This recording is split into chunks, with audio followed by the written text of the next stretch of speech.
ভাই একটু সমস্যা বাড়ি তোর কাছে এসেছি। সমস্যা? তোর আবার কি সমস্যা?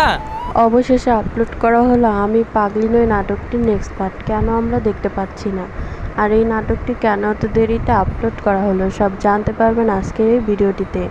বন্ধুরা, আজকের এই ভিডিওটি নাটকপ্রেমীদের জন্য খুব গুরুত্বপূর্ণ হতে চলেছে, তাই আপনাদের কাছে রিকোয়েস্ট, দেরি না করে ভিডিওটিতে লাইক করে চ্যানেলটি সাবস্ক্রাইব করুন।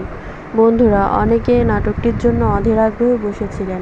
অবশেষে আপলোড করা হলো নাটকটি, কিন্তু কেন আমরা দেখতে পাচ্ছি না সেই বিষয়টা আজকে আপনাদের দেখাবো।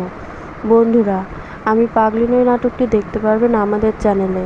তার আগে বন্ধুরা, আপনাদের কাছে একটা রিকোয়েস্ট, যারা যারা টনি এবং সালমাদের ভিডিও দেখতে ভালোবাসেন তারা অবশ্যই ভিডিওটিতে লাইক করে চ্যানেলটি সাবস্ক্রাইব করে দিবেন, আর কমেন্ট করে জানিয়ে দিবেন এরপর কোন নাটকের আপডেট আপনারা জানতে চান। বন্ধুরা, নাটকটি ইউটিউবে আপলোড করা না হলেও অন্য জায়গায় আপলোড করা হয়েছে, আমরা এটা ইউটিউবে দেখতে পারবো না। নাটকটি দেখতে হলে আমাদের চ্যানেলটি সাবস্ক্রাইব করুন আর পাশে থাকা বেল আইকনটি প্রেস করুন, তাহলে সবার আগে নাটকটি পেয়ে যাবেন। ধন্যবাদ।